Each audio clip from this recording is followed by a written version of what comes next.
Captain, incoming message. It was the dawn of the third age of mankind. Groovy. Hi-ho. This is me, Kermit the Frog. Hello there.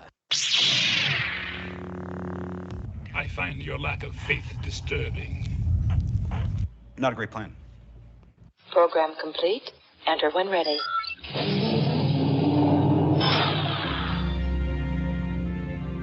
Let's see what's out there. Engage.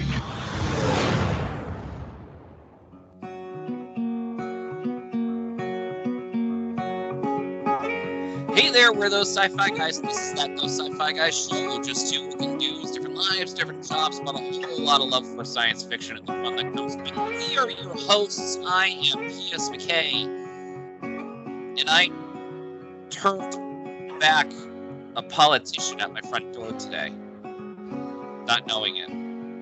Whoops. And I'm DT Cavman, and if he was on my doorstep, we'd have beef. I don't like people just coming up and soliciting. Unless you're like a boy or a Girl Scout, like selling cookies or something, stay the hell off my lawn. That's the thing. So long story short, we have a Ring doorbell. Wonderful purchase. One of the greatest purchases I ever could have had. It's great. I love it. Allows us to be able to look at the doorbell and see if someone's a solicitor or not. Today, a gentleman came up. He was carrying leaflets of something, and he was an older gentleman, so a little odd that an older person, usually you see someone in their early 20s, like soliciting stuff. But this guy was an older gentleman, well-dressed, like, he had a vest on, a, collared shirt. He was coiffed, right? Anyway, I texted my wife because I was still working when he came by. He rang the doorbell and he stood there. And I'm like, solicitor, don't get it. She's like, okay. And then he goes away. A package later came. I went out there, got it. The solicitor left a pamphlet. Well, son of a bitch, if it wasn't a city council member from my city that was casing the neighborhood to promote his campaign for county supervisor. And I like this guy. Like, it was the actual city council member guy. Like, so I'm kind of pissed that I missed him. Doesn't he have, like, at least one stooge who could, do this? That's my point. If he's doing it on his own, that means it's genuine. Like, holy crud. Like, if he's doing it on his own, he could not be doing well in this process, too. He's doing pretty well. He's doing well. He's in the neighborhoods that he knows he can get the seats on it, or the votes on it. But I know what you're saying, but I'm just pissed. I feel bad that I didn't go to him. Like, he literally wrote on the pamphlet, "Sorry I missed you, Gary." Like, he literally wrote on the pamphlet and left it there. I'm like, oh, son of a gun. I want to just call this man and say, I'm sorry. Like, I know it's a completely irrational response. I know, but what are you going to do? So tase him. Anyway, how are you? I'm fine. I caught you off guard there. So I'm fine. Six more days of dry January for you. How's it working out? What? It's fine. I'm not having withdrawals. That wasn't the point. I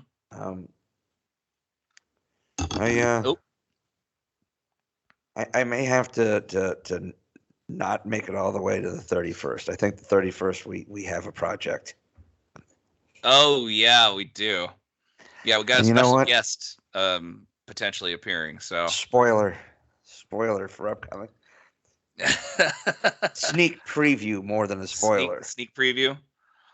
Yeah, well, I mean, we should go ahead and start kind of putting it out there, just because maybe we can get a bigger following to this one. Be kind of neat.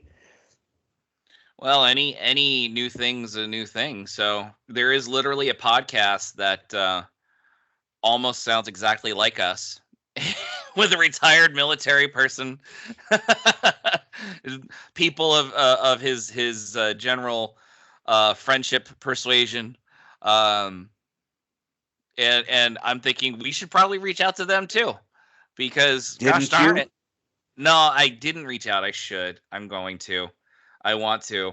I'm a little nervous that it felt like that I was a little too aggressive by following him using our show handle. Just reach out and say, hey, this is random. But, yeah, you know.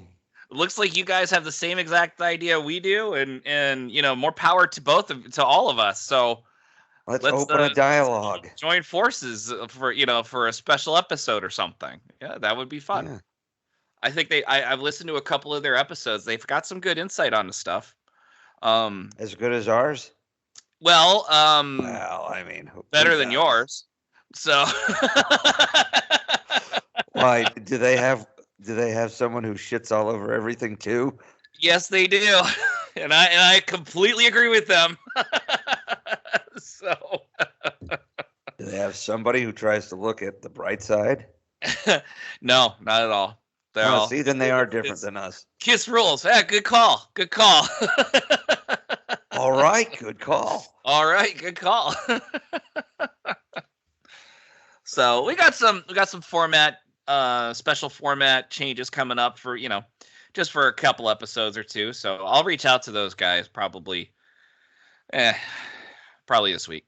So we'll see. Why not? I mean, I don't want to name them here because I don't want to accidentally. Well, I don't want to. I don't think ill of them in any way, shape, or form, but I don't want to set any unrealistic expectations either. So exactly, if they're not interested, there's no point in winding things up. Exactly. So that being said,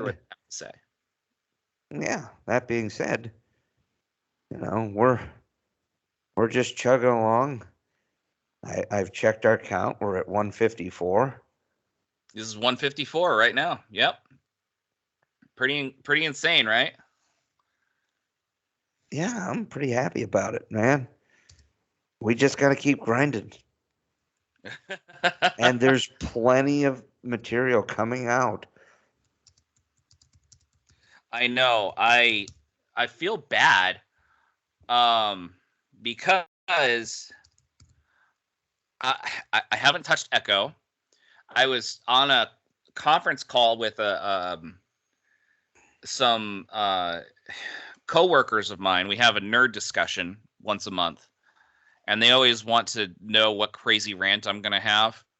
And if I don't have one readily available, they just say, well, what did you think of Star Trek Discovery this time? And then it just goes off the rails. So, but they were telling me that I was telling them what our subject was going to be tonight. And we'll talk about that in a moment. But they recommended that I need to finish The Boys, the superhero show on Amazon, based off the comic book. You know anything about this? I've seen it. I'm familiar with it. I haven't watched it. Not for any other reason. No. It's not your style. No, I can tell you it's not your style. You would not enjoy it. Like, I could just tell you that right now. It's a tough watch. I enjoyed Game of Thrones. That was a tough watch.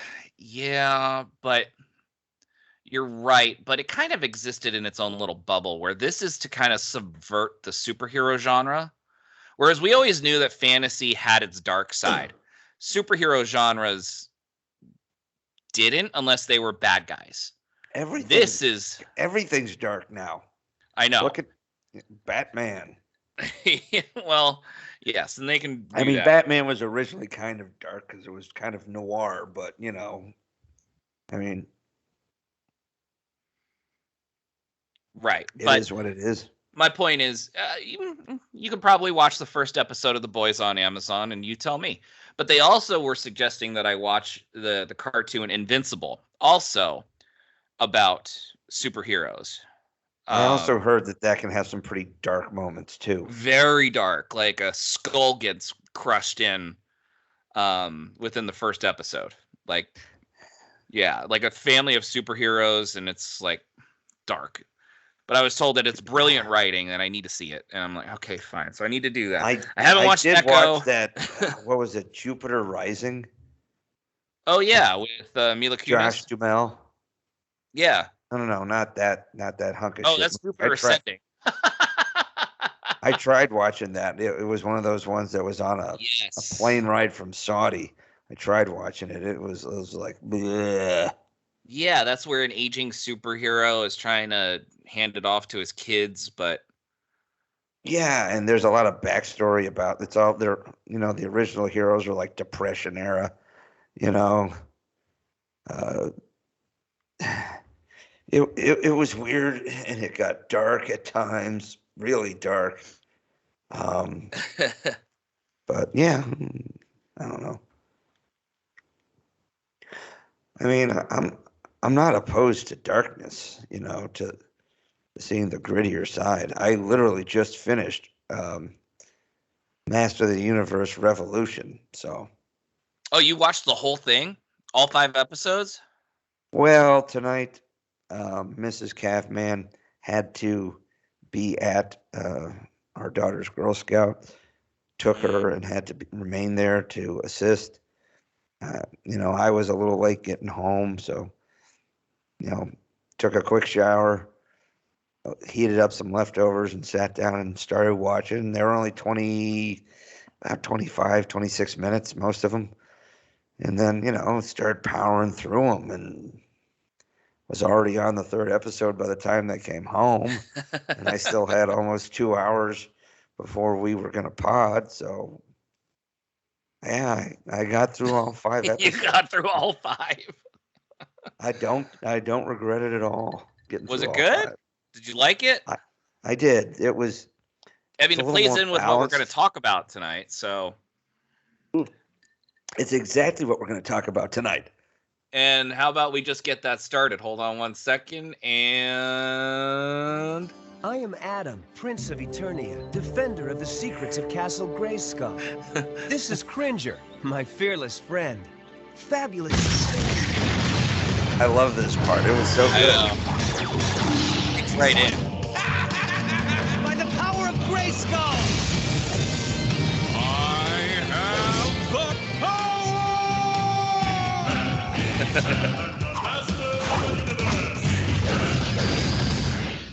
And there we are.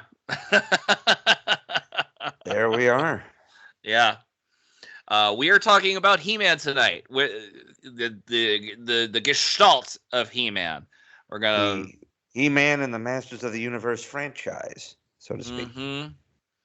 We're gonna focus in. I did some homework. You told me to watch Power of Grayskull, the documentary, the definitive history of He-Man and the Masters of the Universe.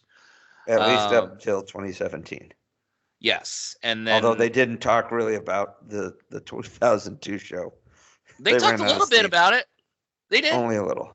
Well, yeah. But there was a pretty important part of the doc that I wanted to talk to you about with that, so Sure. It'll be good.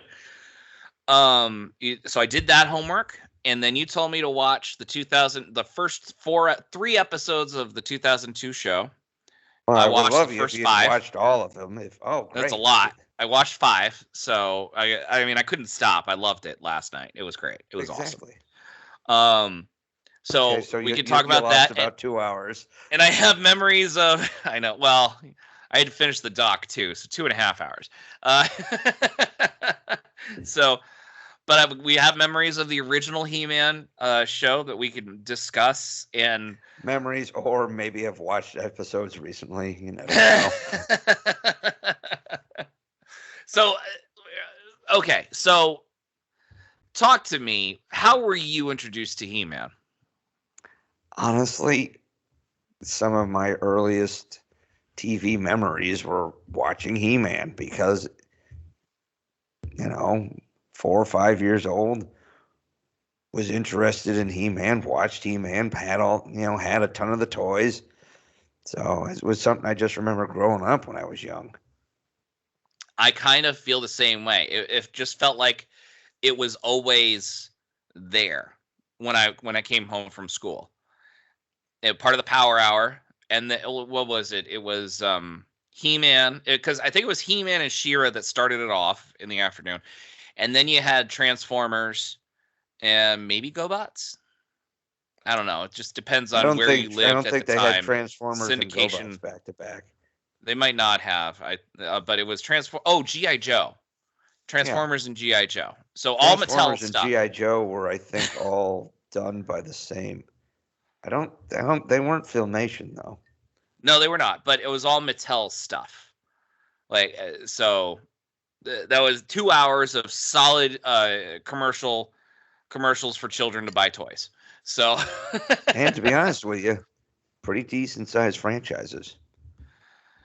Well, yeah, and it's not a coincidence that all this stuff blossomed in the 80s because Reagan was the one who changed the Federal Communications Act to allow advertisements towards children or Yep.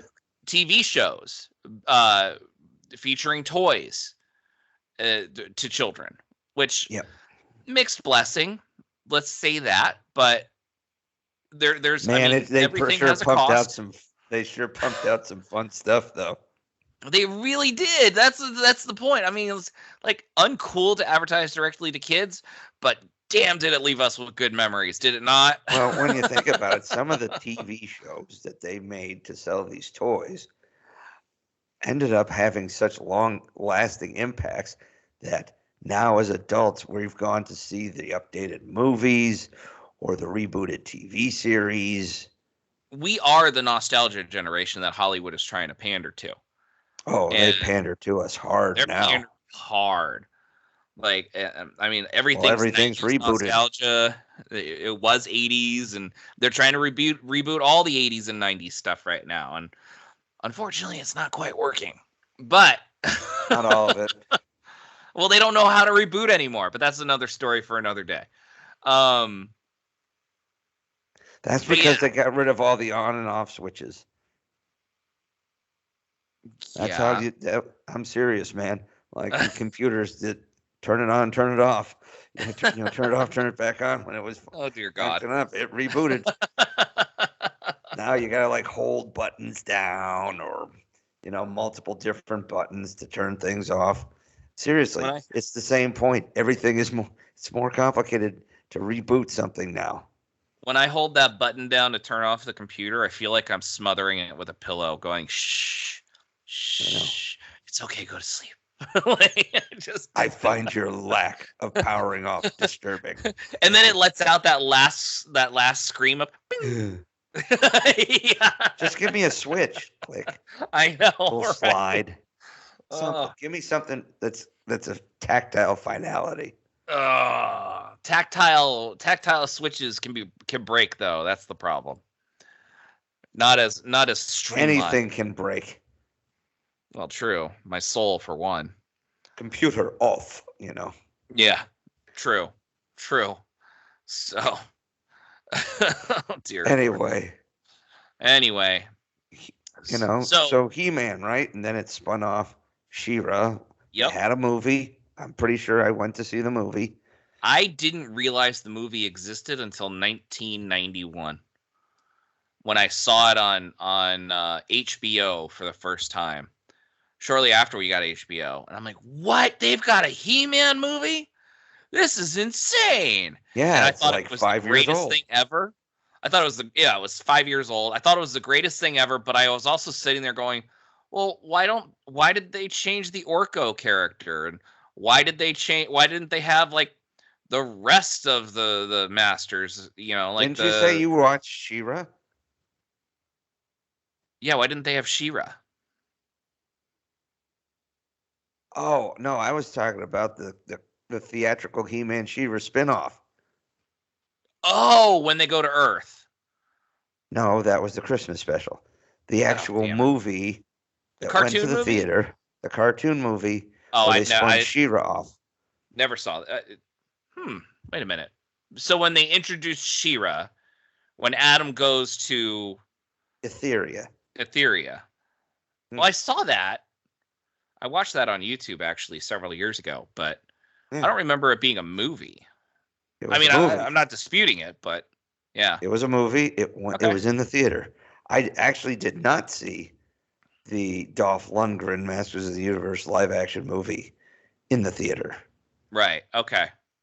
And All right. I'm pretty sure as a kid I caught it on TV somewhere. It's just, and I could watch it, but I didn't fit it into my schedule.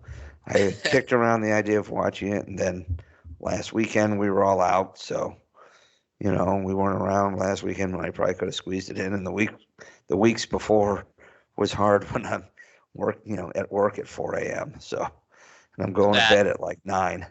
That's a decent. That's what we call a decent excuse, I would say.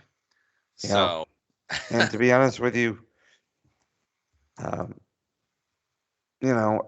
have enough breadth of knowledge of the franchise from.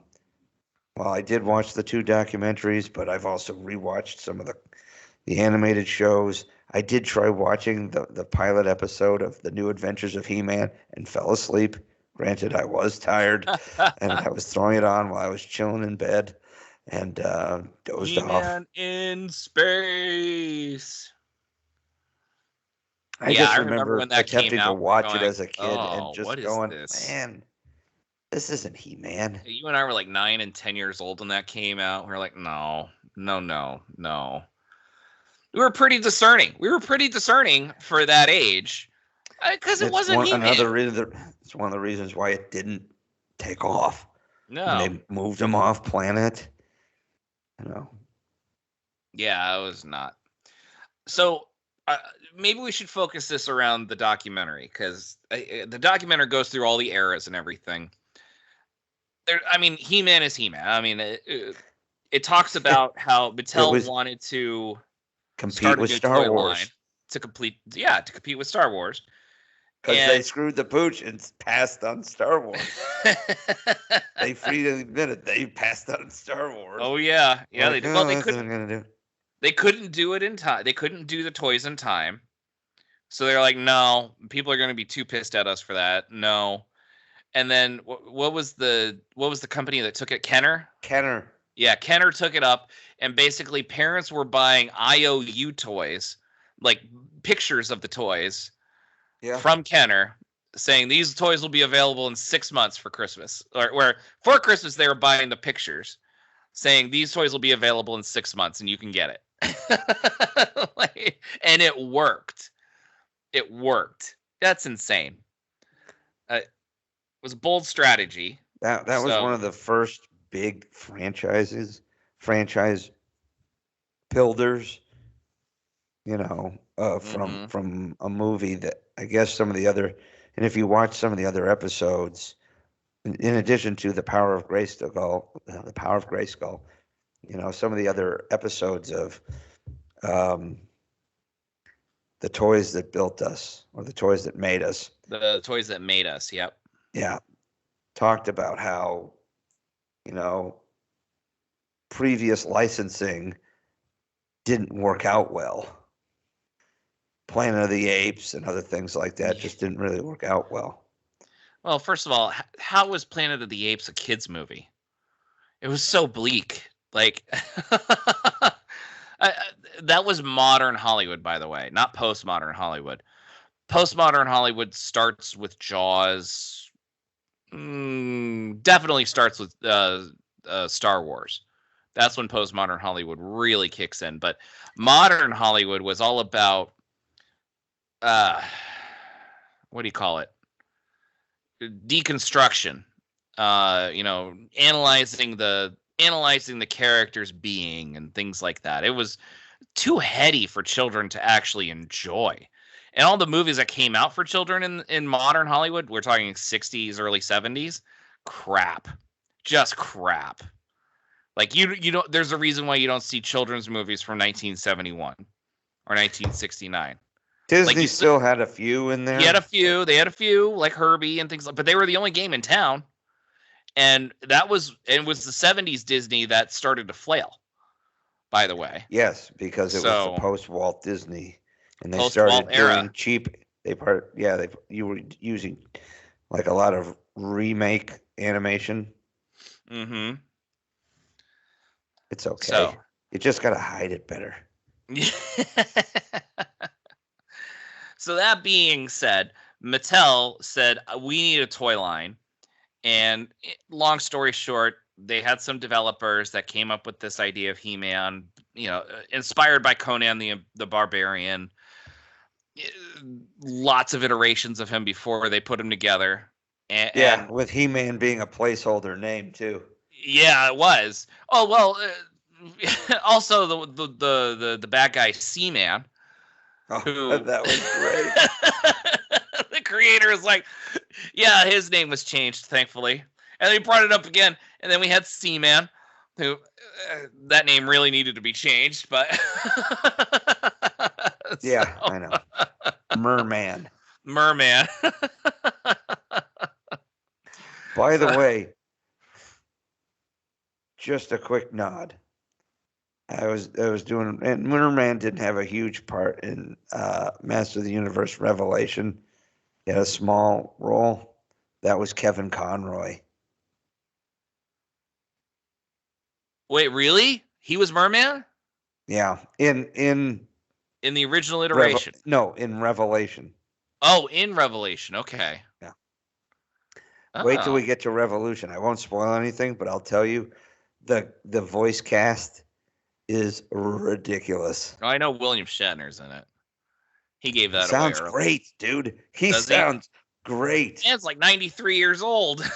I saw him last summer. He sounded pretty good then too. God, you have to wonder: did he sell his soul to the devil, or what dark compact did he make? So, or is he just good, fun, clean living, enjoying life? Well, I'm sure he's enjoying life. I'm not sure how clean living some of his time was. He doesn't drink. He alienates co-stars like it's going out of style, though.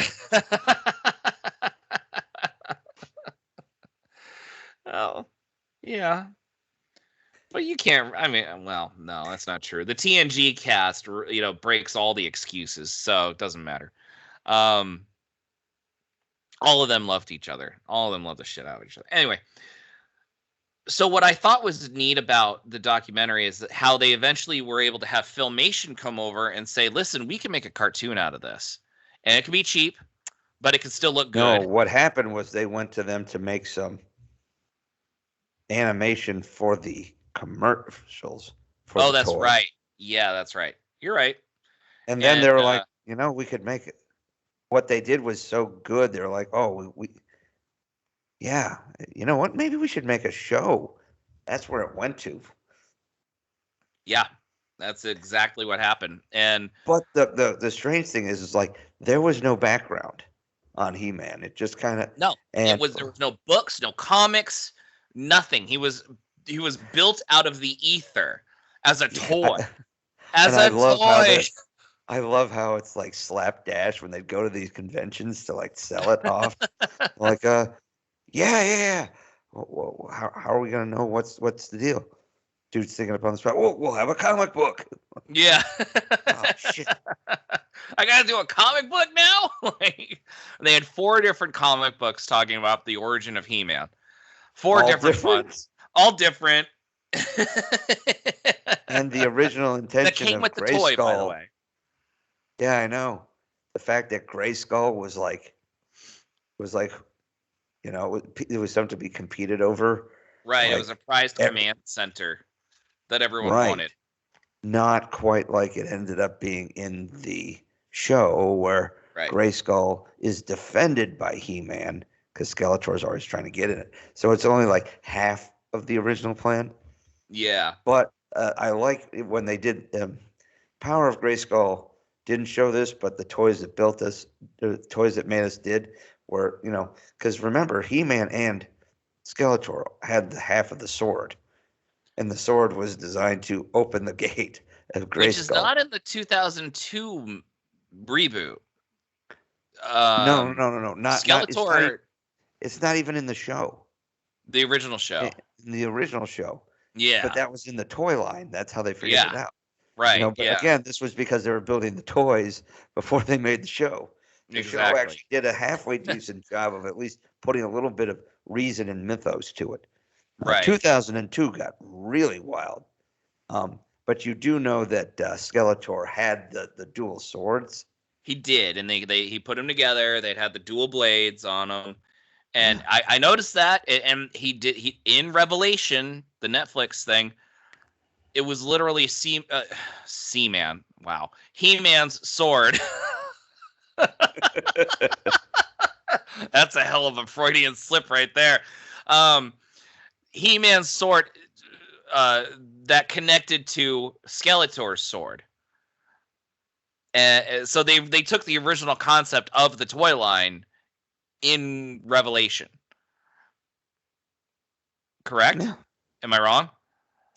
I hadn't rewatched Revelation, so I'd have to double check with you. But I mean, they had the gray sword for He-Man. You had the purple sword for Skeletor. Right. There were two halves.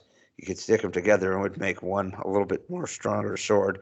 You could put it in the drawbridge or next to the drawbridge on Grayskull toy, and it was supposed to be able to. I think you could break. You could drop down the bridge that way, or you could just push it down like everybody else normally did. We all did. Or you take a toothpick. And tell shove me it those in there. commercials weren't wild. I remember those commercials, dude. But like the dad, like the early commercials that they showed from the dad who's like, where he's like giving the expedition dump, and there's his kids playing around Grayskull. Oh, can I bring that up? Oh, please give me a chance to look it up, please. Okay, I'm gonna do this early because I remember those commercials. He-Man commercials. I just remember all the commercials of like some kids in a fake sandbox with action figures rolling over things. It could have been Transformers, G.I. Joe, you know. Who's the big guy with the muscles? He's He-Man, the most powerful man in the universe. Skeletor is his enemy.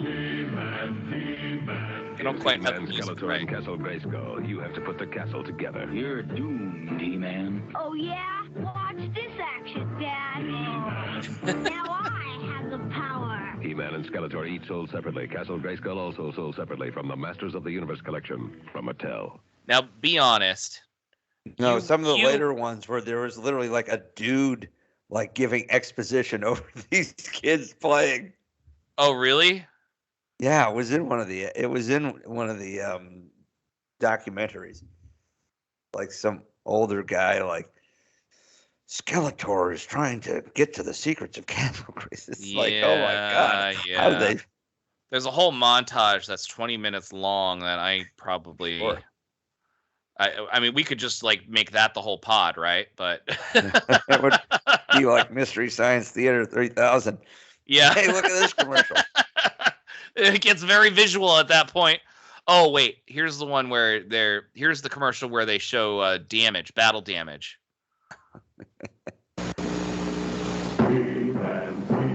Or face the evil look of Crapjaw. Crapjaw, Battle Cat, and He-Man each sold separately, string not included. That look won't stop He-Man. In Crapjaw will use his vicious claw. Still no contest. It's not And this one, Crapjaw will use his wicked laser. Even a one-armed army can't stop He-Man and Battle Cat. You win this coin, He-Man. By the way, I love the idea of Battle Cat and how they came up with Battle Cat. Oh, yeah. Because I literally had that original mold of the lion. Here's the... Beastman's no match for Battle Armor, He-Man. Beastman, Battle Armor, He-Man, and Skeletor each sold separately. Take that! Just a dent. And that! More dents. I had that one. Yeah. God! Only He-Man has this power. Oh, yeah? I always prefer has it too. Now the real fun begins. You know. Battle Armor, Skeletor. There we go. So... so many 20 minutes of this stuff. We only got 2 minutes and 30 seconds in. So, and that was where they were like kind of reaching for resales and stuff. So, well, yeah, they discovered that they kept adding new lines, and one of the things that they found was people were starting to lose interest because they weren't making new He-Man and Skeletor. They were making, Stinkor and Fisto and all these other ones that were like, really? Fisto? Boss Man. Fisto, I know. Boss Man, which was It was Beastman repainted and covered with moss shit. Yeah, moss stuff, and the Battle Cat was just an old like line tiger mold from the 1950s. From their big gym line in like the 60s and 70s. Yeah, the doll was like the same size as a Barbie or a old school GI Joe, so the tiger was more proportionate. Yeah, it was in the documentary. Yeah, it was all there, and they were like, "Well, just repaint it. Make it look. Just repaint it to make it look different. But we could use the same mold, save money." So these guys keep thinking, well, if we're gonna do this, then the guys won't take us seriously. And they're like, "No, yeah, keep doing that." And they put more shit on it. It's like, "Oh yeah, let's have them ride it." I'm like, what? It was like clearly they'd been drinking with this stuff. Cocaine. It was cocaine. It wasn't drinking. It was cocaine. It was early 80s. It was early 80s. AIDS was not a big thing at that point. So but yeah. So you mentioned AIDS, it really shuts down the whole show, doesn't it? Why are you No, listen. The best time to be alive. Just keep best time to be alive. Mid-Coke, pre-AIDS. It's not my joke. It's Adam Carolla's joke. So yeah, fair enough. Anyway, skipping forward. But tell me, man, the show, right? You could talk all about the background with how they made things, and it's wild. But the show, tell me, the show was just the right brand of epic and cheesy. Absolutely. And I remember the show being much better than it actually was, even though, because I've seen a couple shows as an adult, but I through the documentary, it talked about how there were a couple episodes that were actually really like well done. Like the writers really took it to heart and showed characteristics of characters. Like one character, like like just one cutaway to a character going when there was praise being heaped upon She-Ra. It was one of the other women of the rebellion. Yes. And I did have the opportunity to be able to watch the pilot episode of She-Ra on YouTube. This was not available anywhere else. It was just on YouTube, and I watched it, and it reintroduced me to He-Man. And I'm sitting here going, okay, well, Adam looks just like He-Man, and he keeps his secret identity secret, even from She-Ra, who's on a completely different planet. And she's like, well, who's this hero that you keep talking about? And he goes, oh, you'll see him. Like, but I found the storyline really? Because, like in the movie, he kind of, in the backdoor pilot movie, The Secret of the Sword or whatever it is, the 90 minutes. He does keep it secret when he goes to Etheria, but it's only when Adora figures out the sword that he kind of lets her in on the secret. So like they should both know. That was it was at the beginning of the episode. And yes, you're right. That did happen. So maybe I did see the movie thinking that it was just the TV pilot. But yes, I don't think the movie is available. You can find it on YouTube, unedited and uncut, which is great. So I watched it probably 3 weeks ago. I kind of liked the She-Ra show better, which is sacrilege, I know, as a boy. But I kind of like She-Ra because it felt like there were bigger stakes because the bad guys were in charge and the good guys were trying to rebel. And it was a bigger thing. It was actually a war story. Yeah, it was a true war story. Whereas He-Man was just trying to keep the status quo. And yeah, there were stakes, don't get me wrong. But yeah, it was one of those things. But well, what I found, when you're watching The Power of Grayskull, you know who's talking about like the storylines in She-Ra is J. Michael Straczynski. Yeah. And they did mention that they felt that the storytelling in She-Ra, being able to build off of what they did in He-Man, found some deeper storytelling art. So Yes, correct. they And probably wouldn't be able to get there if they didn't have He-Man to stand on, but they did take it to a deeper level, which I appreciate. yes. And we also do need to talk about the fact that Mattel started focusing on She-Ra more. And that was part of the reason why the He-Man brand went down, because it turned a boy brand into a girl brand. Partially. Yeah. And again, I'm on record saying that I liked She-Ra better for its stories. So, but yeah. But He-Man is it just seems like it's more enduring. Now Netflix did have a She-Ra show. But it had nothing to do with He-Man. Like, it was just its own thing, which I found weird. I know it. When you divest something from the universe it's actually in, I feel it cheapens it. But you have, and She-Ra's got its own nice place, because you can't talk about He-Man in the 80s without talking about She-Ra. And it was a really good show. They had different characters. They weren't doing a pound per pound female copy. No. I mean, they did have almost an all-female resistance cell and one dude, which is kind of like with a heart on his chest. Right. But and then you have all, like He-Man and the Masters of the Universe, all of He-Man's battle friends or dudes except for Teela. Yeah, super jack dudes. Yeah. But still, I mean, aside from that, like, and yes, you do face down a skull-faced enemy, but it's still a different type of a situation, Yeah. Where are you going with this? No, it was what I'm saying is they had some similar structure, but she was able to chart its own course, which is one of the things that makes it stand out. So, well, I think that's why a lot of the He-Man fans liked it. I mean, I had a She-Ra action figure. Did you? I think so.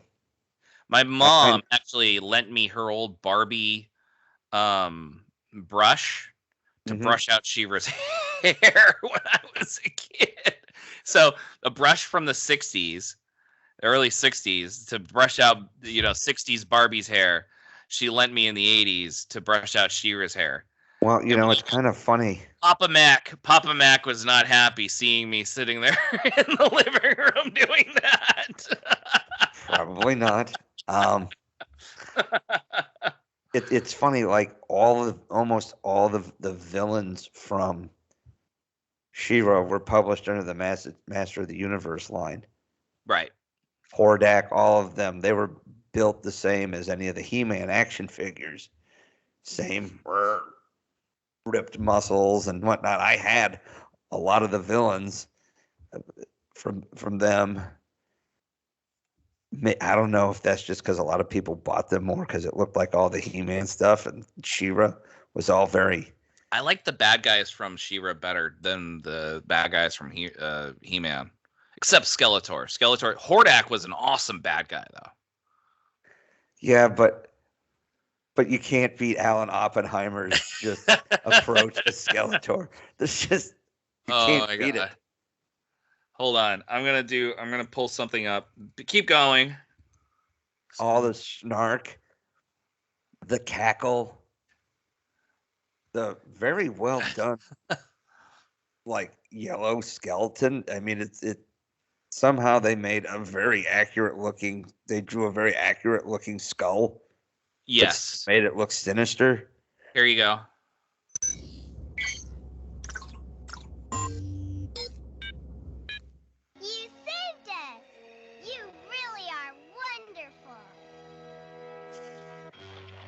Listen, I am not nice, I am not kind, and I am not wonderful. 30 times Skeletor was the master of insult. You blundering fool! Stop him, you fools! You're all fools if you think you can stop me! You try my patience, witch! Not mumbling, you meatheads! Rumbling! Rumbling! Rumbling. Go, and don't let me see your mangy hide around here again! Back up, muscle boy! You furry coward! It's all your fault, you flea bag! You tin-tongued dolt! I'm talking about my patience, not my body! More. You overgrown fur coat! You let him get away! You overgrown alley cat! You flea-bitten fur brain! lot of that. And the documentary talks about like 6 episodes in or halfway through the season, they're like, yeah, we can make him a little bit more sarcastic. Yeah, when they started making Skeletor more sarcastic, it made him so much better. It gave him depth. It gave him a little bit more depth and everything. So the mustache twirling villain with the evil laugh, it's a million and one. But Yeah. Skeletor's like put upon attitude about all the buffoons he has working for him. He's like he's kind of self-aware about the predicament he's in. Yeah. Like, I think he said, I have to be brilliant because I have to make up for them. Something like that. I think he said once. That's awesome. Yeah. Yeah. He liked There's calling people boobs. Here's the best insults. But why can't I join your gang? Because you were a whip scientist and you could be a whip villain. It's the sorceress, you boob. They should call you Wimplash. Why? Or I'll turn you into a suitcase. Just as I suspected. Hollow, you metal-munching moron. Why do I surround myself with fools? Even the robots are smarter than you. You overgrown alley cat. You pathetic pair of pitiful pinheads. You tin-tongued dolt. I'm talking about my patience, not my body. Dolts, half-wits, bunglers, brainless idiots. You couldn't even beat a motley group of gnomes. Get over here, you furry fool. Right, ye fool. You flea-bitten fur brain. Because unlike you, Batros has a brain. I could write a book about what you don't know. Of course, you worthless hunk of fur. Books are the real treasures of the world, not mumbling, you meatheads. Rumbling, rumbling. Back up, muscle boy. I have you now, you muscle-bound oaf. You furry, flea-bitten fool. I'll cover my throne with your hide. You overgrown fur coat, you let him get away! Skeletor to King Randor! Skeletor to King Randor! Come in, you royal boob! He's just such a petty asshole. That was awesome. Why didn't you just take a break and go and do what you needed to do while that was playing? So now I have to carry on here. Just getting another drink. Just getting another drink. We could have done it while that was playing. You could have heard it all. Good. Sorry, just watching that floating lower mandible just going is just can't not. Fourth wall, dude. Fourth wall. Yeah. No, there is no fourth wall. There's no walls in this podcast, dude. Whatever. Oh my God, Alan Oppenheimer crushed it. And by the way, he reprised or he came back and did a voice in Revelation at like 90 something. Yeah, is he still with us? Yeah. Oh, good. God bless that man. Seeing the he was documentary, pretty damn funny in the documentary too. Yeah, he was. He was great. When did that documentary come out? Power of Grayskull was 2017. Okay, but it could have been any time like in the previous like 7 years building up to that. So Alan Oppenheim, seeing him at Comic Cons and things like that, and fans hugging him and stuff, I would want to hug him because he seems like such a great individual. Like, just he loves his legacy as Skeletor, and he fully embraces it. He's 93. He and Shatner are like the same age. Jesus, and Shatner's just starting his realm in Masters of the Universe. My God. Well, I mean, Alan Oppenheimer had like 3 roles in Star Trek, but he was Skeletor. William Shatner is Kirk, so he has small role. You know, come on, give these guys some credit, okay? I give them credit. Are you kidding me? I'm just saying it's wild. You know, it's fun. He was also the bad guy, the voice of the overarching bad guy, the main evil force in Brave Star. Define he. Who is he? Alan Alan Oppenheimer. Okay. Alan Oppenheimer. Brave Star. Yeah. What was Brave Star? That was actually Brave Star was one of the things that they were developing to replace He-Man. Oh, really? It was one of the last things produced by Filmation. Oh, interesting. Mm-hmm. And like they only produced like 63 or something episodes of He-Man, and that was enough to be able to just put on TV every day. Yeah. Right? Yeah, something like that. Any reason why they chose the Iron Cross for the original iteration of the show on He-Man's chest? It was a Maltese cross. That's the actual name of it. No, I don't. And what are the bad connotations with the Maltese cross? Depends on the color. If it's red, it's not bad. But they still don't want to have it on there. Yeah. I mean, they've kind of gone to the H, right? They did like an 8-pointed cross or a 6-pointed cross in 2002. Mm-hmm. And then they just went with a pointed H with extra points halfway down the H to kind of mimic the Maltese cross. Yeah. Now I have to look this up. It's okay. No, I'm looking it up, but I want to know the history of it. But anyway, so the original He-Man and the Masters of the Universe, which ran from 1983 to 1985. Oh, Lord. So good. So good. 2 seasons.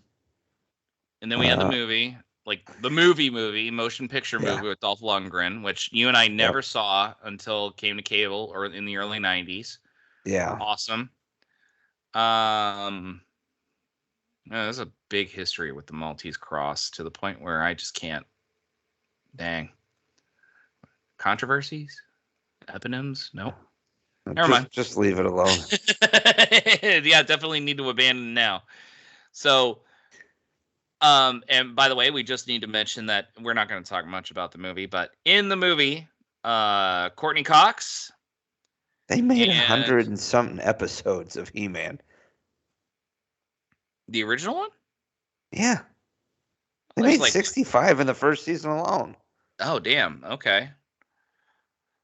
Yeah, the term season is loosely used, I think, with early 80s cartoons. Because the season could have like 70 episodes.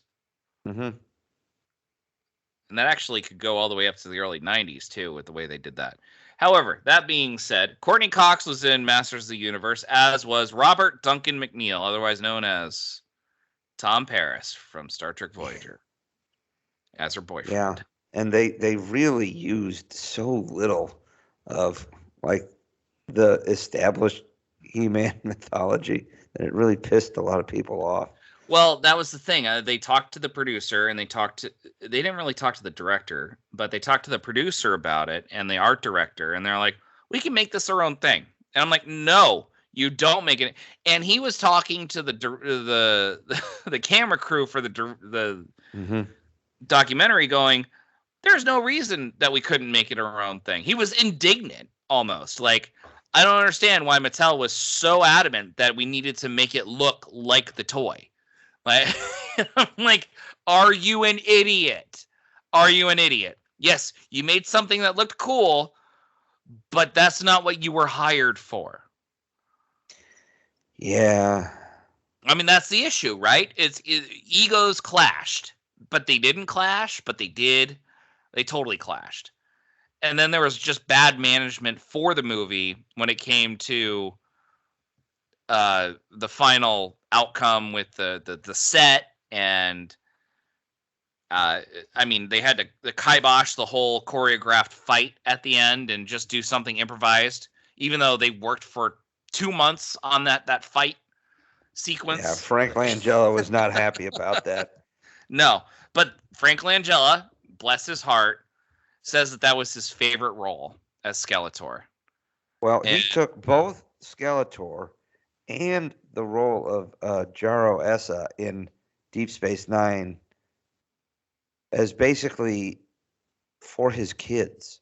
Who was Jaro Essa? In the first 3 episodes of DS9 Season 2. Oh, that was him! Part of the Circle. Yeah, the minister in the Circle. Oh. It was him and Kai Wynn who were kind of behind all of this. But he kind of took the fall when they found out they were smuggling the Cardassians were sending him weapons. Yeah. Yeah, no, he was great, but he went uncredited and unpaid for that because it was a gift to his kids. Wait, which one? For Star Trek or for He-Man? For Star Trek. He didn't get paid for that? Nope. And he's uncredited. Was he that big of an actor that he didn't even take scale? He was well known enough.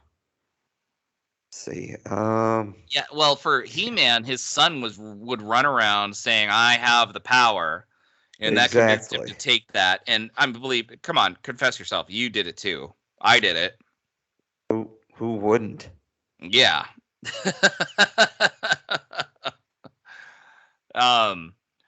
And then what are you looking up? I'm looking up his appearance in Star Trek. Oh, okay. Made 3 episode appearances. I read it elsewhere. I think it's in one of the episode guides that he basically didn't get paid for it. But anyway. I'll have to look it up in the captain's logs books that I have for for that.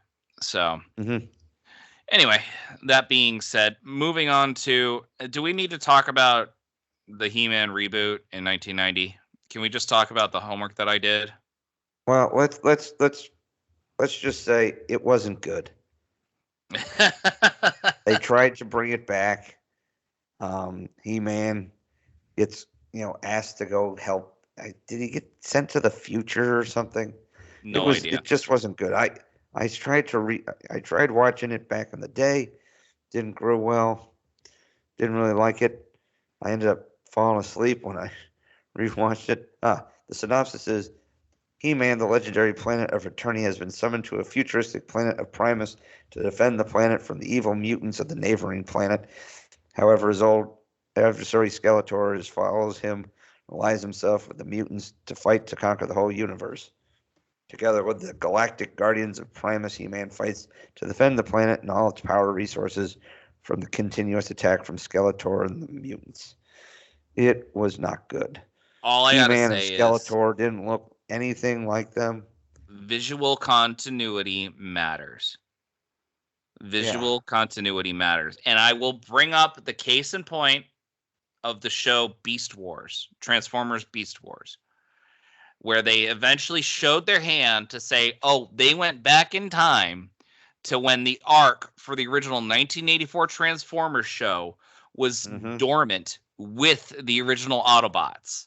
And they had to protect the original Autobots. And they showed the original Autobots, Optimus Prime, Bumblebee, and everything, walking through that arc when it crashed as a flashback or a flash forward or whatever. And that sold me. That sold me for that TV show when I was watching it in 1998, 1999. I'm a high school kid. I had a girlfriend. I was, deeply closeted as a nerd, and well up there in the too cool for school moment. And I was completely bought in, completely bought in. Couldn't talk to anyone about it, by the way. And that's another subject for another day. I wanted to talk to you about, how did we cope with being nerds back in the day when you couldn't. That might be a good discussion for our big special thing next week. Yeah, that would be good. I think. Yeah, that would be good. That we could. Well, it's the right venue for it. Yeah, absolutely. So I just say this He-Man one just subverted all expectations and didn't meet anything. So, the IP went dormant for a decade. And then we get Cartoon Network getting the rights and putting together He-Man and the Masters of the Universe, which you had me watch the first. You asked me to watch the first 3 episodes, which was basically the pilot. The full pilot. And then the 4th episode was a follow-up, which, it talked about the aftermath of everything. I mean, the whole show is serialized, which, was actually pretty revolutionary for its day. I mean, it's 2002. Not a lot of TV shows were serialized at that point. It was going to be serialized by 2004 completely. The shows started going that way completely at that point. But it was episodic enough that you could watch some episodes you could watch out of order. Others you wouldn't feel weird. Yeah, you wouldn't feel weird about it. I frickin' loved it. I loved it. The documentary talked about how the show felt a little too anime, and I could see the anime influence in it because it was made in Japan. But it was great. It was very well done. The action was fantastic. The action was good. The animation was superb for what they were asking to be done. Just amazing. I mean, for a 22-minute TV show that would come out weekly, my God. And I remember I was in college. It was summer 2002. I want to say 2020. It was so long ago now. I was in college and I was talking to a coworker of mine at a summer camp. I was a camp counselor that summer. And he goes, I was sitting down last night flipping through the channels, and I came across the Cartoon Network. And man, He-Man was on. Can you believe it? I'm like, what? Oh yeah, I heard that they did a reboot. He's like, yeah, it's awesome. You need to see it, man. I'm like, okay. Oh, I do. So the next weekend when I was at my girlfriend's house, who would later become my wife, I was flipping through and I found that He-Man was playing on that Sunday. And it was a bunch of Skeletor's minions racing towards Castle Grayskull. And the sorceress was in it. I haven't come across this episode yet, but I eventually will. But it was a race against time to stop them getting to Castle Grayskull. And I found that fascinating. Or they didn't know where Castle Grayskull was or something, and they needed to stop them from finding out where it was, or they'd come across it, something like that. I found that was good writing. That was intelligent writing. Lore. Yeah, there was good lore there. Lore. So they don't really get into it in the original He-Man. They built a decent universe, and then they really expanded it when they opened it up into She-Ra, just because they expanded the universe. But they really hyped on all the different races. Like most of the original He-Man episodes. That Eternia had a lot of sentient races, and I'm only 5 episodes in. Lot. You have some that are sentient races, like the Adrenids, which are the bees, bee people that buzz off. Pull this out of your ass and remember all that? I just binge watched this entire series last month. Yeah, I just saw it last night, and I can't remember their names. Jesus. Well, Buzz Off, the giant bee. Yeah. Stratos, who is, Stratos is people, the avians or whatever. I don't know, because they all seem to have the jetpacks, so I don't know if they're actually a separate. I was trying to figure that out too. I'm like, they have feathers, but they don't flap. They use jetpacks. I don't know if they have feathers. It almost looks like it's a shirt. Yeah, it could be. The long extension off their arm. It's a way to like to his accent. Yeah, what was that? Stratos? Yeah, what was that? You mean he spoke like this? Oh yeah, he spoke like Sean Connery. Yeah. So, I did notice that. I did that in The Wizard of Oz my senior year. I was one of the henchmen for the Wicked Witch of the West, and so I spoke like Sean Connery. It was awesome. I was the head Winky guard. And yes, I said Winky. But yeah, I was the head Winky guard, and I spoke like Sean Connery. People liked it. So it's a bold move, Cotton. We'll see if it pays off for him. It paid off pretty well. So well, I can tell you that is funny, but man, the lore building with it, like Grayskull was named after King Grayskull, the ancient king, and I love how Randor was like a captain of the guard, and he eventually becomes warrior. King. He was forced to become king. Basically, yeah. By the council with the elders. Him. Yeah, the elders, right? Council of the elders. Yeah, I loved that. I thought that was great. Yeah. So he was a warrior. So, and he was a good warrior too. And we got to see Skeletor before he became Skeletor.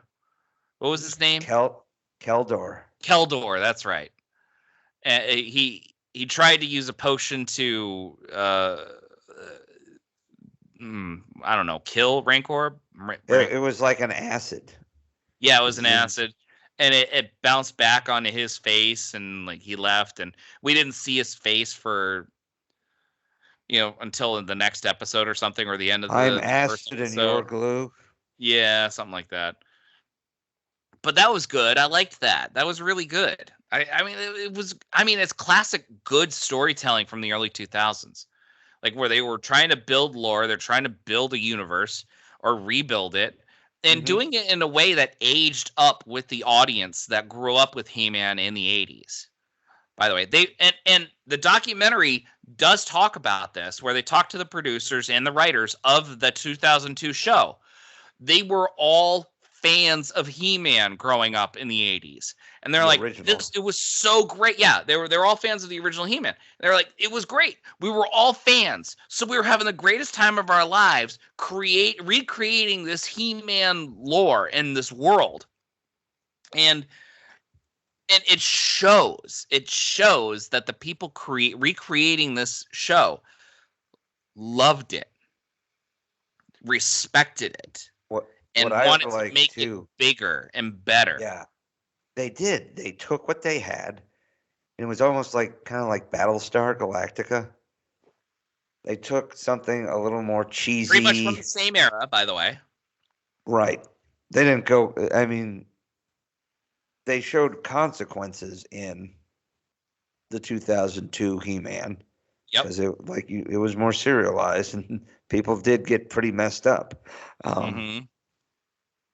At times, but they did a nice job. I really liked it. I was disappointed when it got cut short at like 39 episodes, because they were really building to some serious stuff. Yeah, really cool. And what I really like about it is He-Man and the Masters of the Universe actually gave you the Masters of the Universe. I mean, you almost always had were the Masters of the Universe. Yeah, like the Masters of the Universe actually fought with Randor. Some of them. They fought. They jumped. They had superhuman strength. I mean, not as much strength as He-Man, but they could do super jumps and stuff. They were powerful warriors. Awesome. Teela was great. Awesome. Yeah. I loved Teela in this. Like, she was fantastic. She was a potential, mate, I'm not say mate, but a potential, couple for Prince Adam. And they introduced the idea that Prince Adam was thinner, smaller, not as strong as He-Man. He had a smaller build, and He-Man was still a kid. He and Teela are both like 16 or 17 years old. And Teela was like the far superior warrior, and like would get pissed when Adam would run away during a battle to turn into He-Man, not knowing that he was turning into He-Man, thinking that he was a cat. There was also times, even in the first few episodes, where you see Adam throwing down.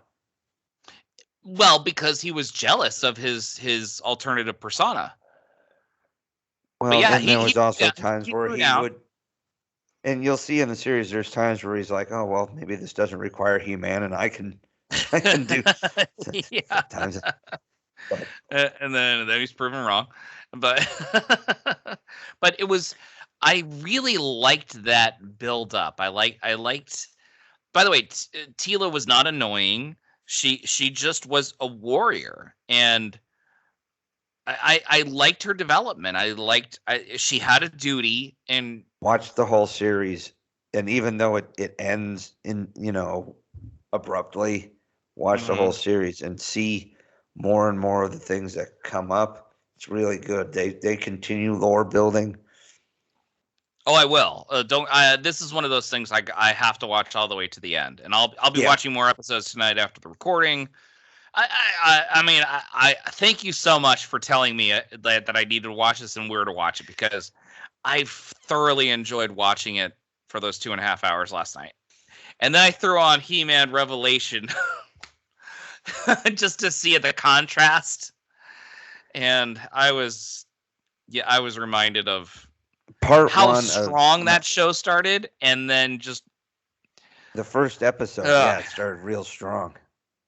And I'll go to my grave saying this. Okay, so we're now in the 2021 reboot on Netflix with Kevin Smith and everything. Although he's the show runner, but he's not the actual writer of the show. It's some other guy. Still doesn't keep him from getting the heat, though, doesn't it? No, it doesn't. It doesn't. Well, they brought Kevin Smith on to help promote the show, to make it a thing. But I mean, they had this trailer that came out in July or June of 2021, to the theme of "I need a hero." I'm not going to sing it, but it looked awesome. It was 99% He-Man fighting Skeletor. And that was amazing. It looked great. I'm like, I'm all in. I'm all in. And then I saw it, and He-Man and Skeletor disappear. And Evelyn is like homeless. They advance 5 years into the future. A world with no He-Man, a world with no Skeletor. Teela, disavows herself of being Man-at-Arms with her father and King Rancor. What's his name? Randor. Rancor. I've been playing a little bit too much Jedi Survivor. So I will go to my grave. I've said this before on this show. This story arc of He-Man disappearing and then coming back and dying and then resurrecting him, probably would have worked in 6-7 episodes at the most. And that arc would have worked really well in a season that was 26 episodes long if they did it right in the middle. And it was like season 2. So you had a season 1 of 22 episodes, and then you had season 2, and then 5 episodes in or 7 episodes in of a bunch of He-Man stuff. This happens. The Netflix show happens. Would have been fine. Would have been completely fine. But that's not how it was framed, unfortunately. And people were pissed that we got a He-Man show with no He-Man. They named it Masters of the Universe for a reason, because they were alluding to the people that supported He-Man. Right? Right. So that's where I think the ire is. It was a bait and switch. and we didn't get what we were advertised. And I'll be honest, I started watching the second part of season 1 of Revelation, or Revelation Part 2, the first episode. Mm-hmm. I wasn't into it because I still had some bad taste in my mouth about it. You know, and He-Man was like supercharged because he didn't have the sword, so he had the full strength of Eternia or Castle Grayskull behind him. So he was this mindless, brutish man. Like, they made him a mindless, brutish man, not intelligent, like super. He was the Hulk. He was basically the Hulk. You know, toxic masculinity. He called down the epitomized. power without the sword to focus it, right? Right. The sword focused it and filtered it, but without the sword, it just, you know, completely made him toxic masculinity in embody. So I sat there looking at this, thinking about the meaning, and I just was like, no, I can't do it. I can't do it. Like, so I didn't finish part 2. Finish part 2. It does end better. It kind of picks up, and then it goes into part 3, which I just watched all today. And you know what? It was pretty good. It's pretty good. But you like everything. You like everything. I don't. No, I don't. You know that. I know. Listen, I say that. I don't mean to give you offense, but I say that just to say you like things more than I do. Is that fair? Is that fair to say? Well, I mean, you definitely seem to be more grumpy about things. I am very much more grumpy and more cynical and more discerning about stuff. Yes. And discerning might be the wrong word. I'm not trying to. You just tend to like things more than I do. Right? That's because when I come home after no, days. No. Don't blame me. Don't blame me about this. I'm just saying, when I come home after a shitty day at work, whether it was in the civilian world or the military world, and I finally put my family to bed, I just want to turn my brain off. Okay? Doesn't mean I can't appreciate an intelligent show. That's why I liked Star Trek in the first place. But sometimes I just want to be entertained. Sure, but I don't want to be insulted. No, I don't either, which is, and you've heard me talk about the things that I feel insult me. It's just, this IP I really like. Okay. I'm right there with you. I'm right there with you. I was, you heard me. I was just as ticked about the first half of Revelation as you were. Yeah, it was before we started the show, right? Like, I think so. I mentioned it in on Facebook, and you actually commented on it or something. I'm like, there's a whole lot of lack of He-Man in the new He-Man show. Yeah, it was not. It was didn't. It was like there was a lot of before things we started the like show. Yeah, and then I watched the second half, and I'm like, all right, better. I think it rebuilt. You know, you eventually do get Adam and He-Man back. And there's some neat things that happen. But this second or this third part, I think they really got something going on this one. You think so? Well, let me just read you. Hold on. Let me just read you some of the voice cast. Hold on. The voice cast doesn't mean anything if the story is shit. I know, but just listen, all right? Interrupting McGee. No, I'm not interrupting, but I was. Just let me talk. I mean, the cast, if you just look at it, was awesome anyway. So Melissa Benoist took over for Sarah Michelle Gellar for Revolution. Yeah, who was really upset with the fan backlash against her, which I don't blame her for. I didn't. It's not that I didn't. I thought I liked hearing Buffy in Tila's voice. I do think that they kind of. She felt a little wooden.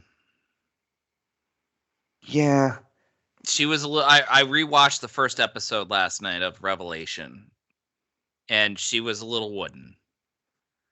And the first half of the second episode, I watched that.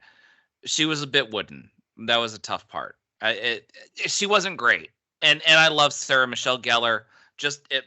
I don't know if she's a good voiceover actress. Is that her only thing that she's done? She did a couple of episodes of Rebels, playing one of the Inquisitors, chasing down. Oh yeah, she Kanan was the Jarrus. Yeah, she was good in that. She was. In fact, I could barely tell it was her. Yeah, no, I knew it was her immediately, but she was good in that. She was really good in that. I don't know. So why didn't she feel motivated? I'm saying this. It sounded like she didn't feel motivated in He-Man. Maybe she wanted to be She-Ra. Who knows? Yeah. Okay. Please continue. I'm sorry. But here's where. So Melissa Benoist is married to Chris Wood, the guy who does Adam and He-Man. Okay. Yep. So they definitely sound more natural together. Sure. I no, they're trying to literally, ship I've heard them it. now. Yeah. But Alicia Silverstone played Queen Marlena in Revelation. Gates McFadden took over for Revelation. Are you flipping kidding me? That's Yeah, awesome. and she was good too, man. I'm not gonna lie, she was good. Well, she's Gates McFadden. She would be good. She's having a pretty good last couple years, man. She really is. I mean, like, we're starting to get her chops, and you can get her vocal chops in this. She was a good. I mean, she had a good thing going with Mini Dr. Crusher on social media too. By the way, about 8-ish, 10-ish years ago, like that was cute. What she was doing for a little while. She really likes to dive into the blazing bev and the yeah and the ghost candle. She kind of plays up on that online, which I appreciate. Yeah. But so also to this season, I mean the cast was sick anyway, but John Delancey is in this season. Hell yeah. Really? Oh, are they delving into Star Trek lore to do this? Because are they doing this? Are they doing this to get the nerds back? Like the true nerds? I don't know, man. This sounds like a ploy. This sounds like a ploy. He was good though. Of course he is. He's John Delancey. Shatner sounded amazing. Yeah, no shit. He was good. No shit, Shatner. And there's a Jeffrey Combs sighting. What? You gotta watch this. Oh yeah. Oh my god. I mean, and that's to top off all the people from season 1, where you had Phil Lamar did some roles. He does. Well, he's always good. I mean, he's always You have Dennis Haysbert. Who's that? He was the president in 24. Oh, Allstate, you're in good hands. Exactly. Yeah, he's great. I love him. Apparently, Danny Trejo is the voice of Ram Man. Some bitch. D. Bradley Baker was the voice of Savage He-Man. D. Bradley Baker. All the clones.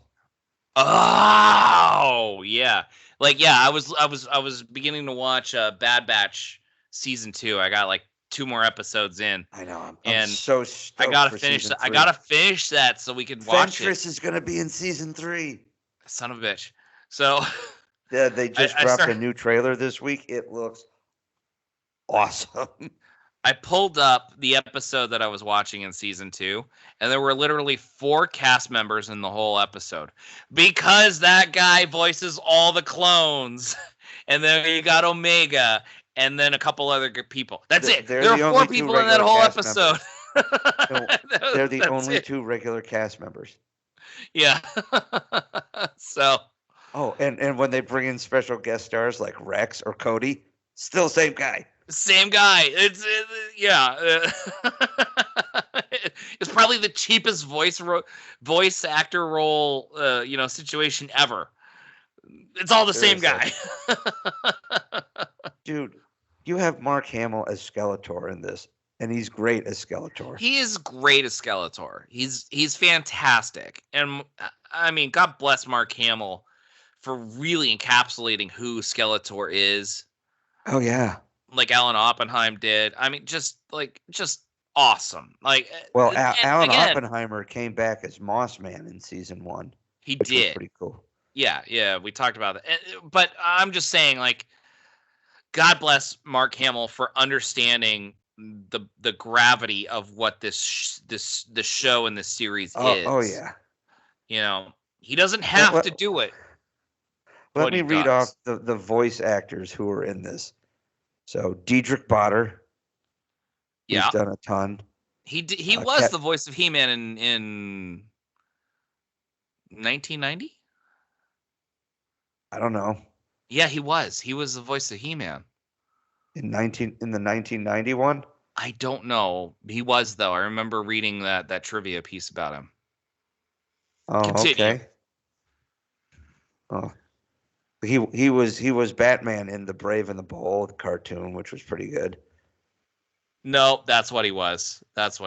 He was the voice of Batman, and Kevin Conroy was in this show too. So we had two Batman voices next to each other. That's what it was. Sorry for the confusion.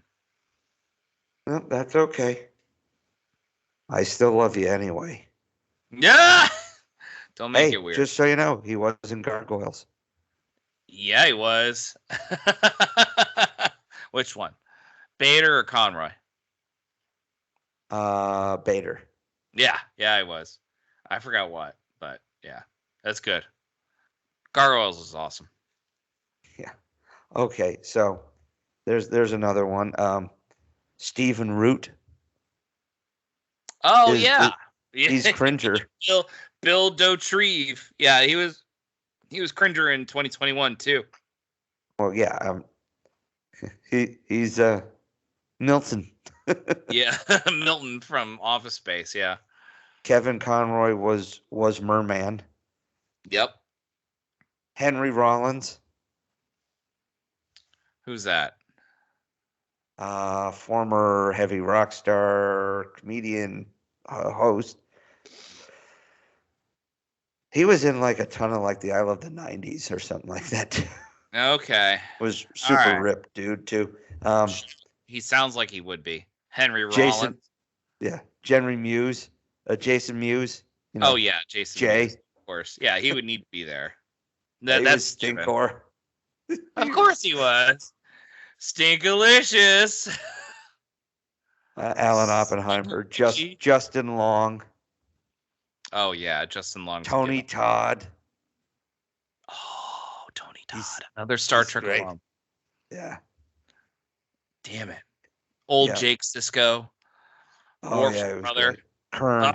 Oh, Kern. The other son of Moog. Yeah. You got Cree Summer. Who's that? You'd recognize her voice. I'm drawing a blank, but she does a lot of voice. She was on A Different World with Dawn Lewis, the voice of Captain Freeman.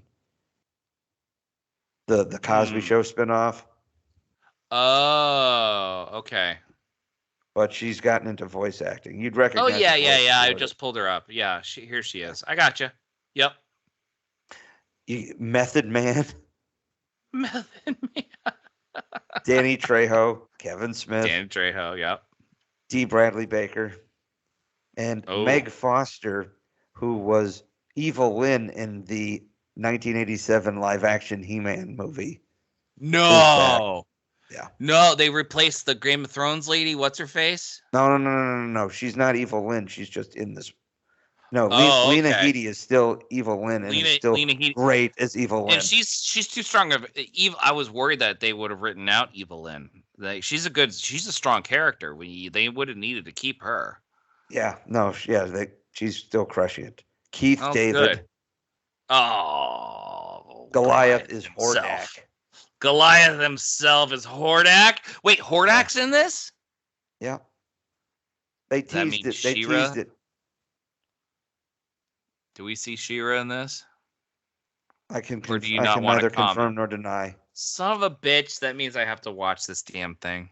You got John Delancey, William Shatner, Harley. John You Delancey. got Oh my god. Harley Quinn Smith, Jeffrey Combs. You just can't get away, man. It's I can't. And you're right. Are we going to have to do a thing where we have to review this one? You might have to. I'm not gonna lie. We might have to. But here's the thing. Yes, there's a ton of Trek alum, which is great. But they did what Gargoyles did. They used them wisely. Sure, like what Gargoyles did. Gargoyles did a great job. That was a good show.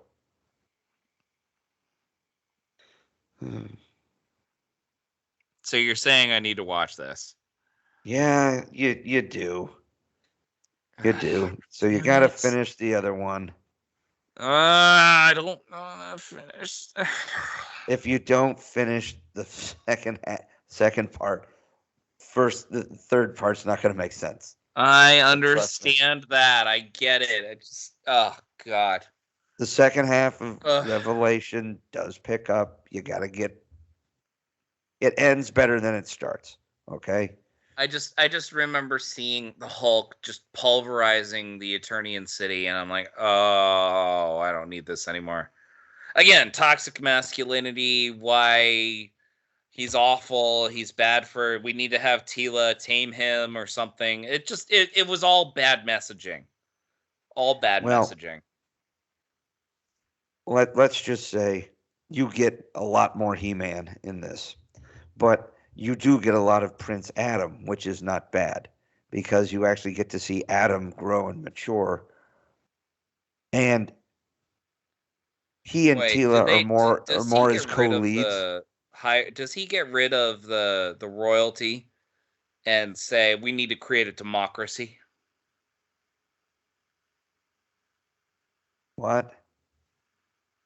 Okay, the fact that you're confused tells me no. Why? Did you hear something?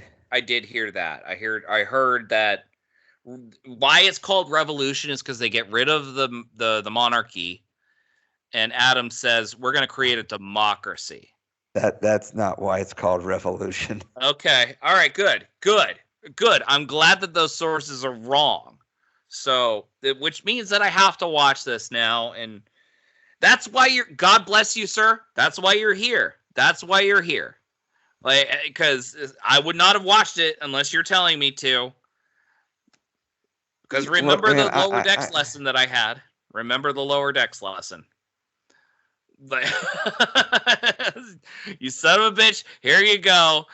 You completely redeem yourself. Hey, man. Like I said, I do look forward to some of these things, but I enjoyed it. I thought it had some pretty solid voice acting and some. I thought the storytelling was good. It was it was more even, and they accomplished the story that they were trying to do in 5 episodes. Really? So, does it end on a cliffhanger? It ends with room for more. Okay, but it does wrap up a story. It wraps up a story, but then kind of at the end, there could be more. No, they leave you expecting there's going to be more. All right. Well, that's but it's fine. not like I don't need the teasing. It's not like an actual cliffhanger, like, oh my god, Right. It's kind of like those things in when Marvel was really good, where they would like do an end credit scene where it's like, oh shit. Yeah. Oh, I need to see this now. Yeah, this is coming. Yeah, I can't wait. Like, yeah. All right. When you're watching Winter Soldier and then they cut to Quicksilver and Scarlet Witch, in the mid-credit scene, you're like, oh, yeah, we shit. live in a world of miracles. Nothing is more terrifying than a miracle or something like that. Yeah. Yeah. Which led you to believe some shit's going to go down soon. And it did the next year. Yep. So. And they dropped the name Doctor Strange in that movie. Yep. So anyway, it's good. It's good. Okay. And I'm not saying this is going to be at the level of his Joker, but his Skeletor, Hamill's Skeletor, is really grown on me. I really like his Skeletor. Really? Yeah. Really? Yeah, really. Alan Oppenheimer's the originator. He kind of gave them a blueprint for this. But jeez. I'm trying to find the guy's name who was in He-Man 22 or He-Man 2002. Brian Dobson. He did a really good job. He was the voice of Adam, and he was the voice of He-Man. He did both voices. No, Cam Clark is Prince Adam. Oh, Cam Clark. Yeah, but he did Prince Adam and He-Man. He flexed his vocal cords. Yes. I liked that. Cam Clark. Let me see. I think Cam Clark had a voice cameo in Revelate. Yeah, he did. He actually was. Yeah, he had a small role. And we haven't even talked about the 2018 She-Ra and the Princesses of Power, which was on Netflix. Did you watch it? No, I didn't watch it, so there's no reason to talk about it. I mean, and that show had an agenda, from what I heard, and there's no reason to have to watch it, honestly. They also have the He-Man and the Masters of the Universe, also from 2021. On Netflix, which is, I guess, aimed at younger kids. Yeah, the kids version. Yeah. That future is in doubt right now because the reception for the current Masters of the Universe Revolution has been lukewarm. Well, guess who's doing the voice of King Randor in this show? I was going to say William Shatner. Fred Tatasciore Shax. Oh my God. Hold on. Are you flipping kidding me? Yeah. And Kevin Smith is the voice of Triclops in this show. Really? Yep. You also have Tom Kenny, who's Orko. When you get that hill, tell the power race that Shaq sent you. Exactly. Tom Kenny, the guy who's SpongeBob. Yeah. He was the voice of Orko. Wasn't it a different guy in Revelation? Yeah, I'm reading off of the one from. Tom Kenny came to my son's school about 5 years ago. 5 or 6 years ago. That's cool. Yeah, he was he tours around the West Coast as like a cowboy guy. And okay. he does this like whole show and they do assemblies with him and stuff. Like, it's a fun little entertainment thing for kids that he does. And God bless him for it because oh my God. What? I'm just looking at this voice cast of this kids version. George Takei is Merman. No, oh my. Wallace Really? Shawn is the voice of another version of Orko. And Kevin Conroy was Hordak in this show. Jesus. Yeah. Okay. And Bobcat Goldthwait was in this. Steve Bradley Baker's in this. Jesus Holy Christ. shit. All right, so we've now devolved this whole show into reading names. So I'm just, but I'd not seen it because I knew it was aimed at younger kids, not right. But right. Hey, all the power to them. They've really milked this property. They have. What could you? So, all right. All things considered, of the iterations of He-Man, which is your favorite? 2002. Without you finishing Revolution, I'll say up to part 1 of Revelation, 2002 had the best storytelling. Yes. And I enjoy good storytelling. So that's my point. So. Yeah, good storytelling. Yeah. Just what it is. But that being said, anything else you want to add before we head out? I got to be honest with you. If you'd asked me 3 months ago, were we going to do an episode on He-Man? I would have said, it'd be kind of fun, but, I binge watched, the 2002 series. I rewatched the She-Ra spinoff movie. I watched the Christmas special.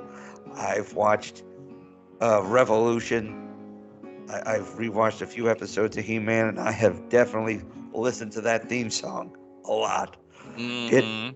To me, both of the documentaries are excellent. Absolutely. I thoroughly enjoyed doing this. He-Man it's got a nostalgic place for me because I think it was like the first TV show I really got hooked on. Right up there with you, yeah. If I do want to see what the future holds for this IP. I know they've been kicking around the idea of a new live action movie for the better part of 15 years. We'll see if anything comes to light, but I'm actually feeling pretty good after what I just watched. So, all right. Well, on that note, everybody, till the next time, you guys keep dreaming. We'll keep working. So long, everybody, and it's out there. And from the high ground, by the power of Grayskull. Damn it. I wanted that one. You got it. I have the power.